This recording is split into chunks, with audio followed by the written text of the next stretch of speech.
Halo teman-teman, kembali lagi bersama aku. Di video kali ini aku mau mencoba menyuruh AI untuk membuatkan aku soal terkait React.js.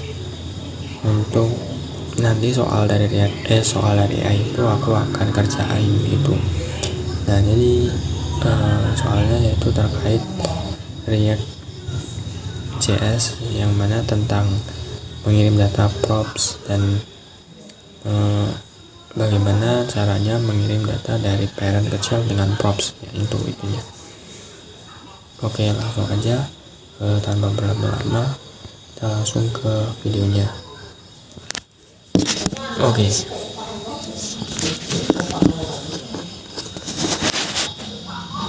Yang pertama perlu kita lakuin yaitu saya akan menginstal dulu React.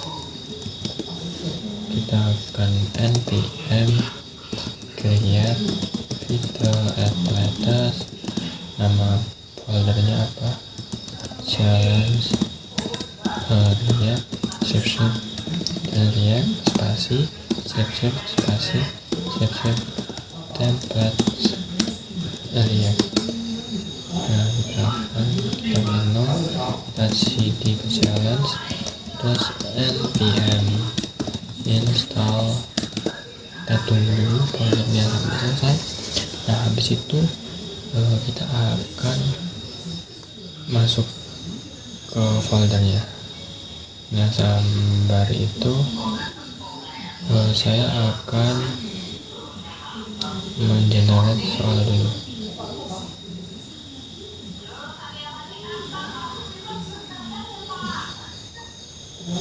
Nah, kita akan tanya suruh AI.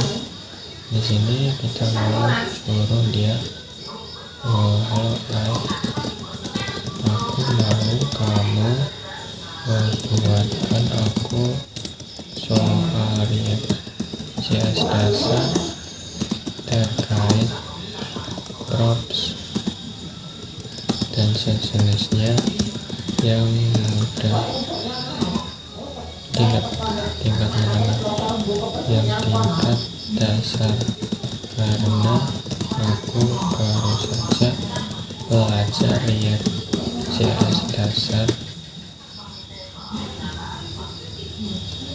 Kita kirim.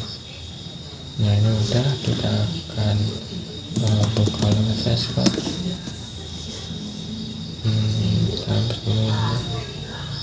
Nah, ini kan udah ya. Kita akan coba running dulu di sini. npm run dev. Kita coba buka. Ya, ini udah bisa nih. Oke, kita akan hapus dulu. Kita pakai CSS apa index ya.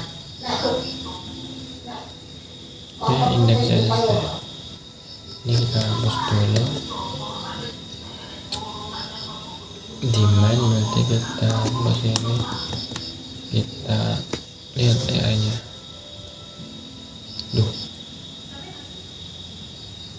Bukan kayak gitu. Kenapa AI-nya malah nge-generate soal kayak gini cuy?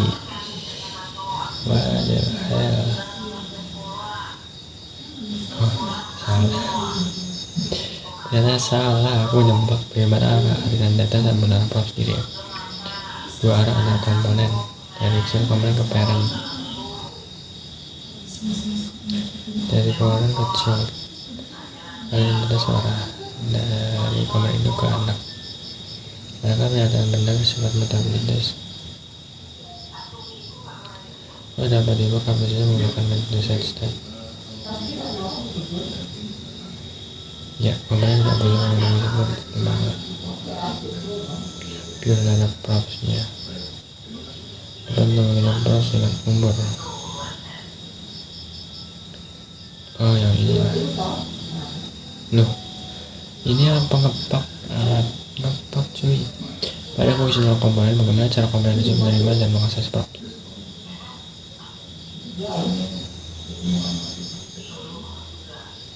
Parameter pertama ini semua Ya ampun, salah mulu gue. Dibilang komponen function hello props. Bagaimana cara menambahkan ini pak coy? Maksudku bukan soal pilihan gini, tapi studi kasus. Benar-benar studi kasus yang mana nanti aku akan ngoding gitu. Oke, kita tunggu dulu sampai dia beneran bisa. Oke, dan mungkin ini agak lama, aku akan stop dulu videonya. Oke, udah dapet nih. Berikut ini studi kasusnya. Daftar anggota tim kamu akan menggunakan dengan sederhana untuk menambahkan daftar anggota tim di sebuah startup.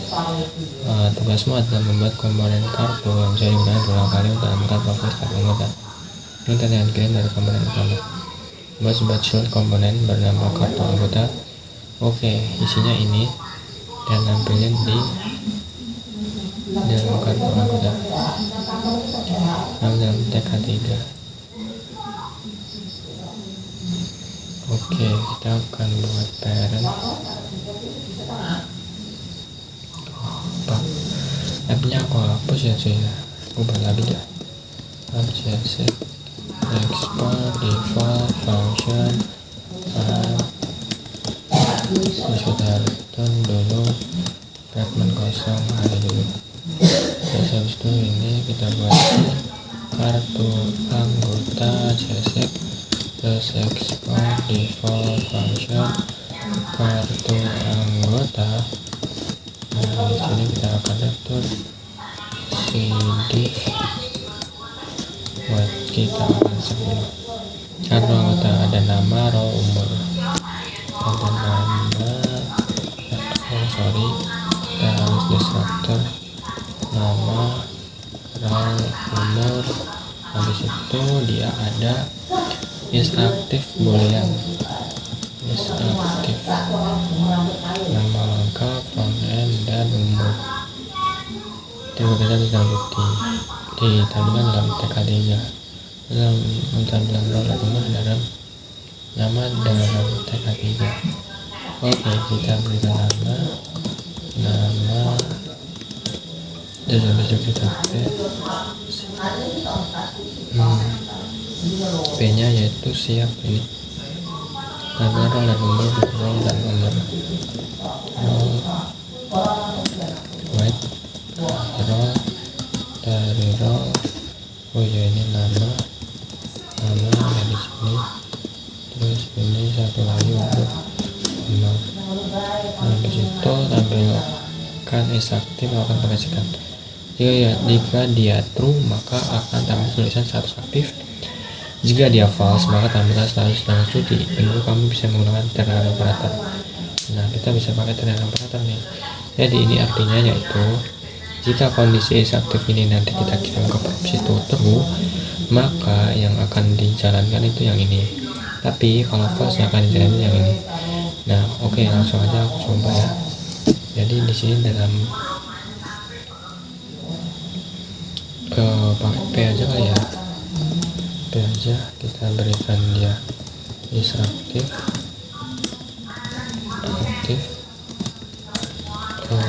wait is aktif. Habis itu kita berikan dia is aktif kayak gini. Kalau dia is aktif maka kita akan tampilin teks si aktif. Kalau dia nggak aktif dan sedang cuti kayak gini, statusnya sedang cuti. Oh sorry, berarti langsung kayak gini ya, status aktif, status sedang cuti kayak gitu aja langsung. Gunakan destructuring data parameter function agar tidak perlu menulis props nama. Iyalah, dia harus destructuring kayak gini. Ini namanya destructuring. Jadi kalau kita ada destructuring, ketika kita mengambil props ya kita harus tuliskan props karena nama, props row, props umur. Kita harus tidak tulis kayak gini biar nanti simple gitu. Nah, di dalam app ini kan kita running ya, wait dan tanda kita sebut di sini ini kosong. Kenapa? Karena ininya si app-nya ini kosong. Ini belum expert ya. Nah, ini udah ada kayak gitu. Untuk nampilin si itunya, kita tinggal turun di sini. Kita panggil si komponen kartu anggota. Nah, yang mana dia itu ada namanya itu misalnya Andi Pambudi. Habis ada role, kita harus kirim propsnya, karena kalau kita nggak kirim propsnya nanti ya dia kosong kayak gini, anggapannya 0. Tapi kalau kita mau berikan default value, misalnya nih di app ini kita nggak kirimin si role-nya kita kosong. Nah, yang mana di sini kita bisa berikan default value role-nya, misalnya UI UX kayak ini, maka di role ini nanti akan defaultnya UI UX. Tapi kalau misalkan kita kirim value di sini nih, kita kirim role, nah kita kirim role-nya itu misalnya front end dev, maka yang default value nanti akan hilang dan digantikan si front end developer itu. Nah, karena ini aku nggak mau ada default value, maka aku bisa hapus saja nih di sini. Nah, terus habis itu di dalam sini ada umur dan is aktif. Oke, di app sini yang satu ya, umurnya itu kita bisa berikan 90.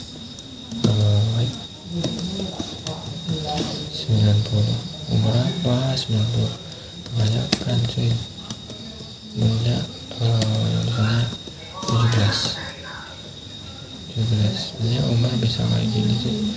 Tapi seperti tadi. Terus habis itu ada is aktif. Nah, ini aku beri nilai true. Kayak penulisannya yang benar true. Nah, ini apakah gitu ya? Kayak gini sih. Kayak gini juga bisa sih. True, maka dia akan tampil aktif. Habis itu kalau maka ininya false, nanti dia akan tampil tulisannya yang satu aktif, yang satu saja sedang cuti. Itu jadi seperti itu ya teman-teman.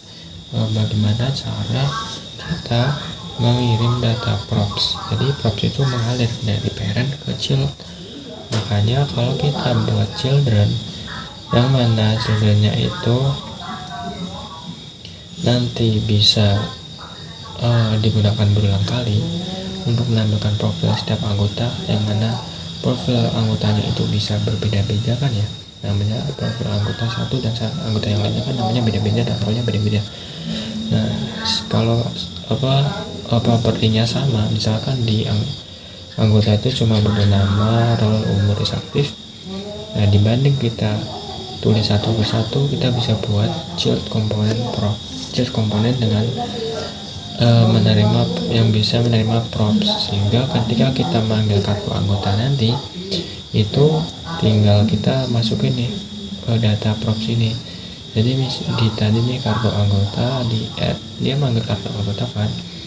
Nah, ini bisa kita buat, kita harus masukin properti yang didefinisiin tadi di kartu anggota, tapi namanya bisa kita ubah jadi Budi, misalnya ini jadi backend, umurnya jadi misalnya 20 kayak gitu.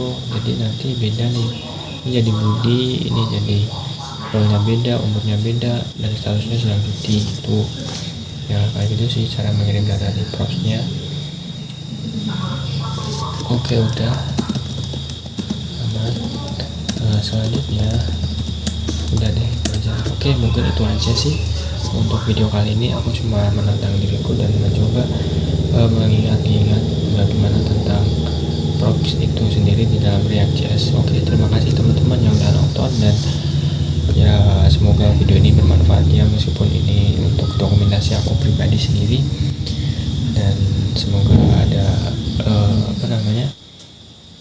yang nonton semoga bisa dapat pencerahan atau ya terserah kalian ya, semoga ada manfaatnya. Oke, terima kasih dan sampai jumpa di